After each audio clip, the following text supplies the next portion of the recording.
So we find out this episode who is pregnant. Oh my God. Oh my God, today. Welcome to my channel. We're here. We break down reality TV shows with laughter and reenactments, all while giving it to you straight with no chaser. Because we don't just watch TV around here, we get into the things of the things. So sit back and relax. I hope you enjoyed the video. Hey y'all, it's Chloe and we're back with another video. Married at First Sight season 19, episode 9. We got some things to get into. So get in here, sit down, listen, okay?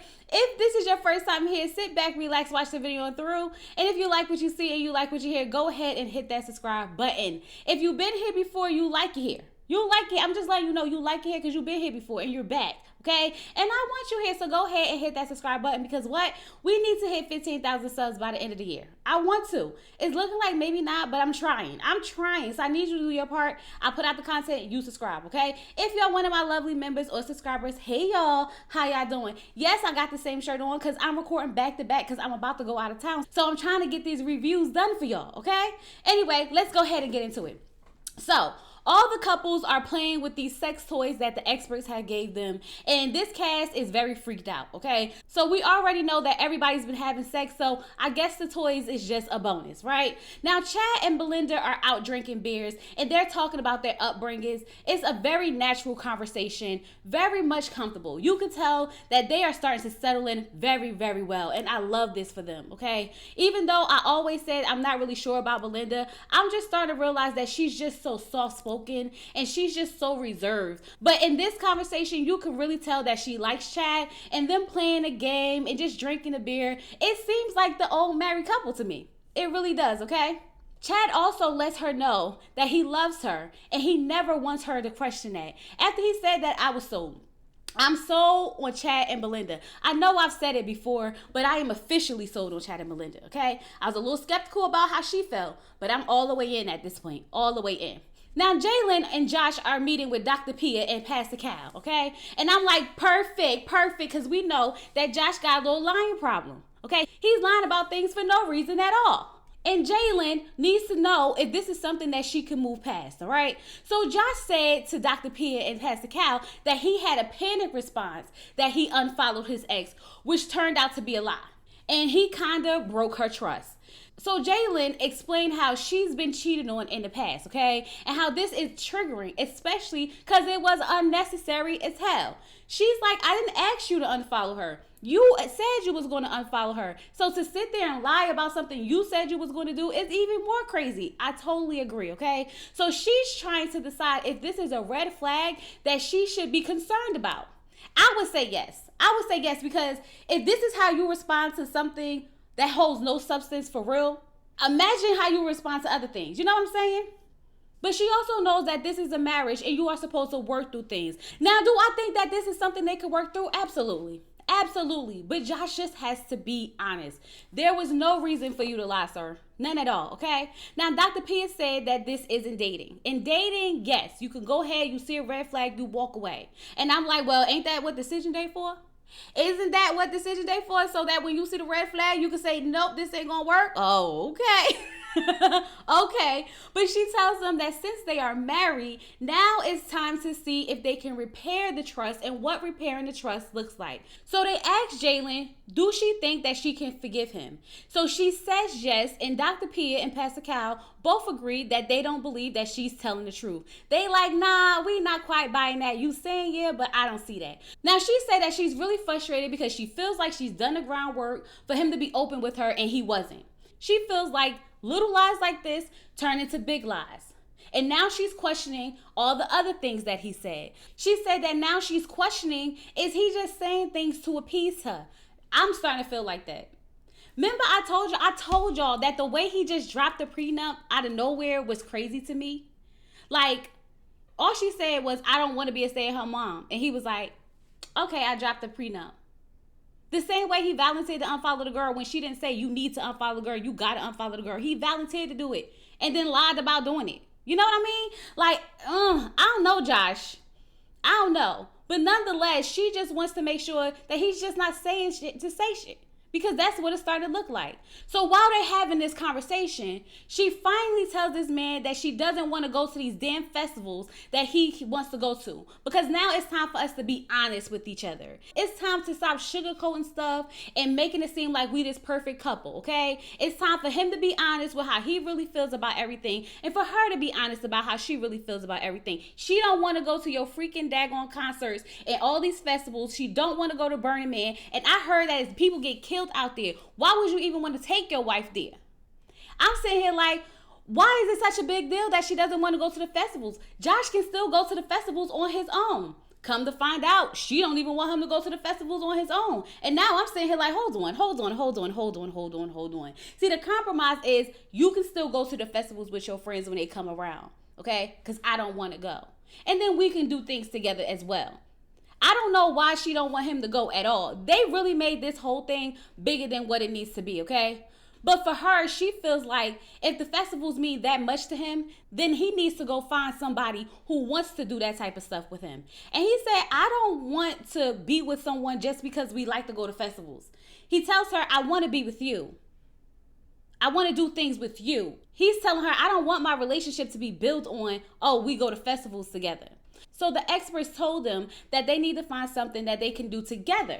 And I'm like, right, find something to do together. But it is also okay to do things separate. If that man still wants to go to festivals, let him go to the festivals.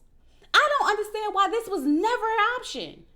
Now he's trying to talk her into it. He's telling her, like, just give it a chance. Just give it a chance. It's just 1 week. It's just 1 week. Pastor Cal says you need to respect her boundaries. If she's telling you she doesn't want to go, she doesn't want to go. Then she brought up how he said he was fine with her not wanting to go to the festivals. And I'm like, yeah, but he didn't think that you wasn't going to want him to go to the festivals as well. She feels like he's just saying things to appease her. I agree with that. A part of me does feel like Josh just says whatever he thinks she wants to hear. But for him, he said that he's just now realizing through this conversation how important these festivals and Burning Man is to him, okay? And he kind of compared it to her cycling class. That's your passion. That's what you love. This is what I love. And I'm like, you compared her job that she makes money off of to you going to get drunk and party in the desert? Okay, Josh. Okay. Because we losing the plot. We really are. But once again, y'all made this bigger than what it need to be.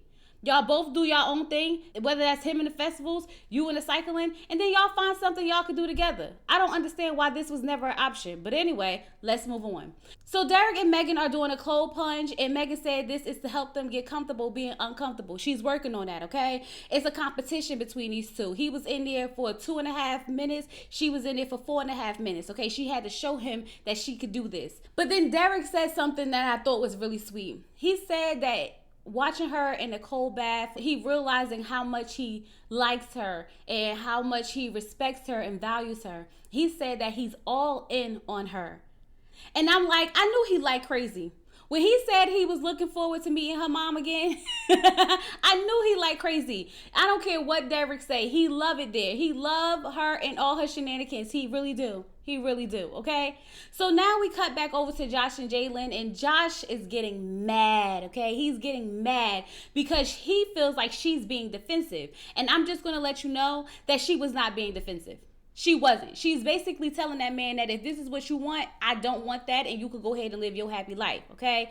But somewhere in this conversation, he feels like she keeps interrupting him. And he's like, can you stop interrupting me? Can you let me talk? And he did this multiple times. And I'm like, okay, Josh, I see the real Josh coming out, okay? And then at one point, she did a little huff and puff and a roll of the eyes. And he said, don't roll your eyes at me. Don't you ever roll your eyes at me like that. I find that very disrespectful. I said, who the hell is he talking to? Who are you talking to? That part of him was very much dangerous. Very much dangerous. I didn't feel safe. I'm sorry. I didn't feel safe for you, Jaylen. Okay? Obviously, she didn't take it as strong as I did, but the intense in his voice, the look in his eyes, definitely gave me high concern. Because I'm not your child. I'm not your child. Don't talk to me like that. Don't roll your eyes at me ever again. Like, stop interrupting me. Like, it was given very much this. Nah, I didn't like it. I didn't like it at all, okay? Then he wants to explain to her how passionate he is about Burning Man. She's like, I don't know where this conversation is going because I don't want to do that. And now he's sitting there about to cry because he feel like he can never go to a festival ever, ever, ever again. And then he had a moment of realization. And that moment was that he really enjoyed those moments at the festivals because he built a community. And that may stem from the relationship that he has with his mom. But hopefully them two together can build a community of their own. I don't trust Josh. I don't trust Josh at all. Maybe he was a little heated, but the way he's, nah. I kind of don't like him no more, y'all. I kind of don't like him no more. I didn't like the way he talked to her at all. But nonetheless, they're going to find things that they can do together so that he can find his sense of community. Yeah. So Rhonda is taking Pat to her father's grave, right? They're in the car and she's telling him how he passed away when she was young and how he never got to meet her kids, yet alone any of her husbands.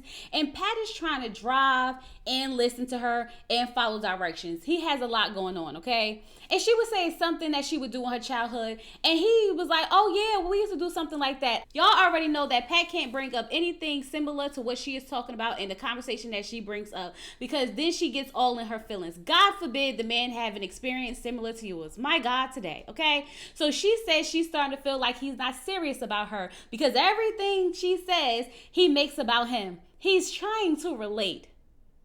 That's it. So when they get to the gravesite, she asked Pat, did he have anything to say? And Pat said, nice to meet you. And I said, this is awkward. This is awkward. Some people don't like talking to gravesites. Okay, that's not everybody's thing. I think Pat was there to show emotional support. And yeah, I don't know, very weird. But nonetheless, he went away so she can have a moment. And she's crying about how hard or how tough this is. He knows that and Pat knows that her emotions are heightened. That's why he's trying to give her space, okay? Space to process everything. So when they get back in the car, she starts crying about how she hasn't been there in a while. And I'm like, so why did you choose now to go? I feel like you probably should have went by yourself without the cameras, without Pat, have that moment and then, invite him back with you so y'all can have an intimate moment. It was very, very weird behavior. But nonetheless, while she's talking, she starts getting emotional. She starts crying. He grabs her hand, right? And he asked her, he's like, so when did your dad pass again? And y'all know it wasn't going to be good from there. God forbid Pat tries to ask a question so that he can have the information that you've given him, and you get mad. You get mad if you think that he's trying to take over your story. You get mad if you feel like he's not listening to your story. And then when he asks a question so that he can have clarity for himself, you feel like he's not listening. Girl, the man is trying to drive, hold your hand, comfort you, follow directions, and all the things in between. And you just could not tell him when your father passed away again. She's like, I'm only talking about my father passing away. Stop it. It's not, but so many times you are going to do this, Rhonda. Everything don't have to be about you all the damn time. If you stop trying to make everything about you all the damn time, then it won't be so hard to just focus on you when it's time to. She's talking about something, so do you think I should start talking less? I do. I think you should start talking less. Just saying. Nonetheless, he tells her that he's frustrated, okay? Because she's scolding him. And he's trying the best he can to listen to her. And it's causing him to shut down. He feels like he's under constant evaluation. And I totally get it, Pat. And I'm glad that he spoke up for himself. I'm glad that he told her how he felt, because she needed to hear it. She needed to hear it. She's told him that she's struggling, okay? And she wants him to give her some grace. She would appreciate if he gives her some grace. He said that he feels like she's testing him. And that's what she did at that music festival they was at. She came over there talking about how she loved water and how she loved music. And she started badgering him with a bunch of questions. She is testing him. So she's telling him that she feels like when she's being vulnerable with him, that he's not really hearing her or he's not really present. And he tells her that he's working on it, okay? He's still learning. He's still growing. She's still learning. They're going to continue to be patient with each other and give each other grace, and everything is great for now. Rhonda's exhausting. Rhonda is exhausting, and Pat has a lot of patience because the way I would be done with her, I would be done with her. So Pastor Cal and Dr. Pia went to visit Britney and Will. So far, Britney and Will have been doing good, right? They have no issues. Well, that's what Will said.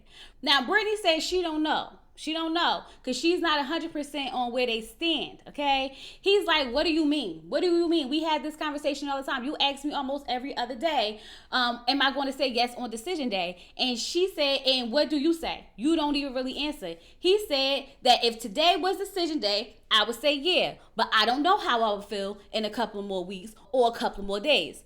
And then that's when we start to get down to the root of what's going on, okay? This makes her feel as though she's walking on eggshells because if she says the wrong thing, if she does the wrong thing, then he automatically is going to use that and be like, I don't want to stay married. If today was decision day, I would say no. And that's not a good way to look at marriage. Marriage is something that you have to choose every single day to be committed to when you're happy, when you're sad, when you're in love, when you feel not so much in love, when you like the person, when you don't. That is what makes marriage, the commitment. You don't get to just wake up and because you had a bad day with this person decide that, you know what, I don't want to be married anymore. So I can understand why she feels like, damn, if I do anything, then your feelings can change from today to tomorrow. It makes perfect sense to me. Perfect sense. So Will said that he didn't know that he made her uncomfortable. And then he flipped it on to her by saying, but why didn't you tell me how you feel? And I said, well, hold on. We still got to get to the you making her uncomfortable part, sir. You done skipped all the way to why she just didn't tell you. But he tells her that he does apologize for making her feel that way. So I guess now we can move forward. Britney needs to start speaking up more, okay? Will is not a mind reader. In his mind, he thinks everything is going great. And you have a lot of feelings that you are holding on to. For you to be someone who says that they wear their emotions on their sleeves and you're so expressive, it's not showing, sis. It's not showing. So then we start discussing where they're going to live. Have they had this conversation yet? Apparently, he's going to move in with her and he's going to keep his place. So Dr. P and Pastor Cal are like, so why are you keeping your place? Britney, you fine with that? How do you feel about that? Britney's like, that's just what it is. They like, so you don't feel no type of way about that? She's scared to speak up because she feels like he's keeping his apartment as a safety net because he feels like this won't work. And instead of expressing that to him so that they can have a conversation, she just holds on to it.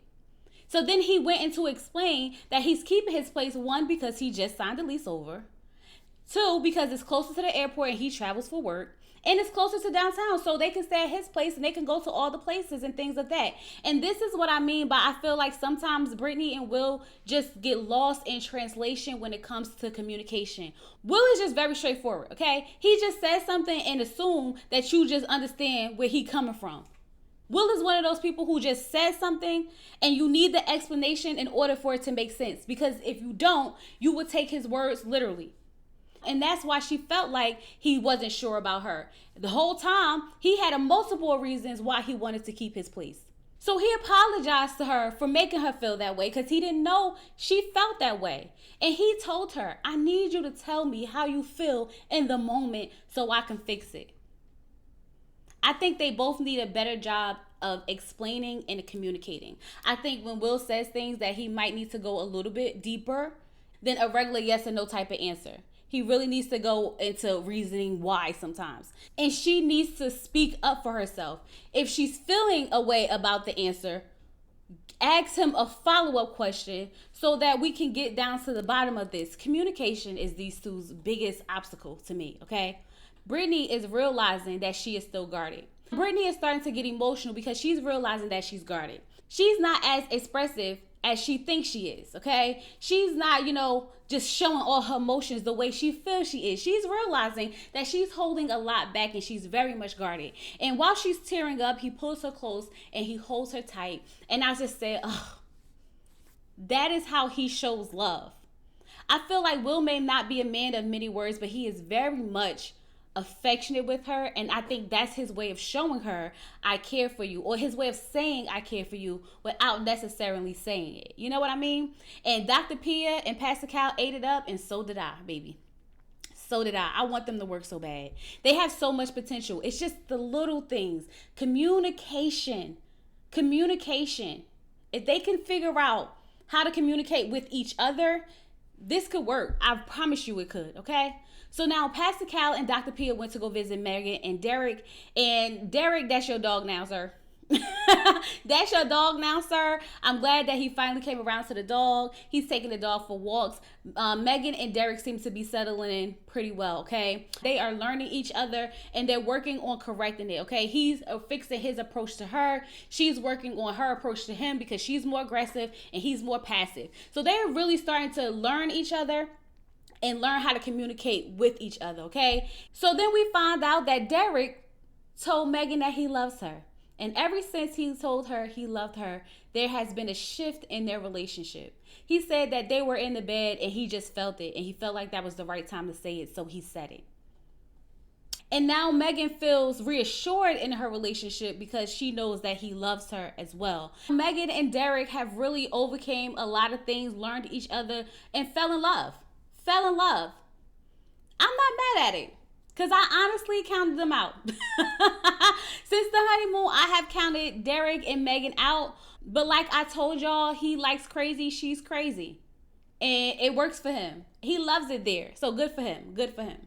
So Rhonda and Pat are talking. And Rhonda is telling Pat how she realized that her biggest insecurity is not being chosen. And Pat asked her, why does she feel like that? And I feel like that's something that Rhonda needs to take note of. She always feels like he's not listening to her. He's not paying attention. Pat is listening. He is paying attention. He knows when he needs to tune in for real. And he knows when he can just have regular conversation because he tuned in. She says she thinks it's because her father wanted a boy. And he ended up having 2 girls and her sister was more tomboyish. So her father would take her sister places and do things with her and spend more time with her. And then even in relationships, she always felt like, she had to be a certain way or do certain things so that she could be chosen because she was always too loud, always too much, or always this, that, and the other. And that became an insecurity of hers where she felt like, pick me, pick me, pick me, pick me, right? So for her, when she keeps asking Pat questions or she feels like he's not listening, that is her feeling like he's not choosing her. And I can applaud Rhonda for that realization. Better late than never, because you was going to run Pat off. I am glad that she realized that this is something that she needs to work on, and it's not Pat per se. Now, I do know that sometimes he can get, distracted in the conversation, but every time that man just wants to relate to an experience should not cause for you to feel like he's not listening. You know what I mean? So I'm really glad that she realized this, and maybe she does love Pat as much as she says she does, because for her to do that inner work on herself to come to that realization because she knows that that's a problem for him for sure. Good job, Rhonda. Good job. Better late than never. How many husbands later? You figured it out, girl. You figured it out. And then Pat apologized to her and he told her that he wants her to feel heard and that he chooses her. And I said, you know what? Who needs an expert? Who needs an expert? These two done figured it out on their own. Who needs a Pastor Cal or Dr. Pepper or Dr. Pia up in this? Okay? I love it. I love it. These couples have shown us a lot of different things, okay? It's not a drama-packed season so far, but the one thing I appreciate about this couple is the fact that they are all trying. They are all trying. And we are starting to see some results from them trying and putting in some of that work. They are actually taking some of the tools that they are getting from the experts and putting them into place. I'm here for it. I am definitely here for it. It's a lot of growth going on this season. A lot, okay? So Will is going to meet Britney's family. And let me tell you, a time was had. A time was had, okay? He's learning so much about Britney. And he's smiling. Like, Will's personality is starting to show. Her personality is starting to show. Like, it was a good time. It was a good time. When I tell you, I smiled the whole scene. I smiled the whole scene. Her mother gave them some advice. She said, listen, pick your battles. And I said, that's right. You can't fight everything. Some things you just got to let slide. It's not worth it. It's not worth it. But the one thing she said that was very interesting and a little sad for me was when she told her to do everything different than what she saw her parents do. I said, dang. That's sad. That's low key very much sad, okay? But she lets them know that she is praying for them, and they are just so happy. They're happy to see Britney with her man, and they kissing. They like kiss again. We want to see her kiss again. Like they never see her kiss somebody. She said this is her first time actually bringing a man around her family. So I'm happy. Will and Britney has snuck their way to the top of my list out of nowhere. Yeah, I'm here for it. I'm here for every last bit of what I saw between Will and Britney this episode. So y'all, we found out who's pregnant. We found out who is pregnant. It is Megan.